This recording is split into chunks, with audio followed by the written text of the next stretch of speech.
శ్రీయప్పతి అయినటువంటి శ్రీమన్నారాయణుని యొక్క సకల విధమైనటువంటి కైంకర్యాల్లో పాలు పంచుకునేటువంటి ఆదిశేషుడు ఈ భూలోకంలో భగవద్ ఆదేశంతో రామానుజాచార్యులుగా అవతరించారు.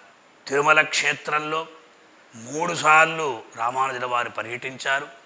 తిరుమల నంబి అదే ప్రకారం అనంతాళ్వాన్ వీరి ఇరువురిని పక్కన పెట్టుకొని ఈ తిరుమల కైంకర్యానంతటిని కూడా సువ్యవస్థితం చేసినటువంటి ఘనత భగవద్ రామానుజుల వారిది. వారి యొక్క విశేషమైనటువంటి తిరునక్షత్రం అనేది ప్రతి సంవత్సరం కూడా తమిళ చైత్ర నెలలో ఆరుద్ర నక్షత్రానికి సరిపడే విధంగా 10 రోజుల పాటు ఎంతో వైభవంగా తిరుమల క్షేత్రంలో, అలాగే తిరుపతి క్షేత్రంలో గోవిందరాజస్వామి వారి దేవాలయంలో కూడా రామానుజుల వారి యొక్క ఉత్సవాలు జరుగుతాయి. మనమందరం కూడా భగవద్ రామానుజుల వారి యొక్క ఉత్సవంలో పాలు పంచుకొని తరిద్దాం.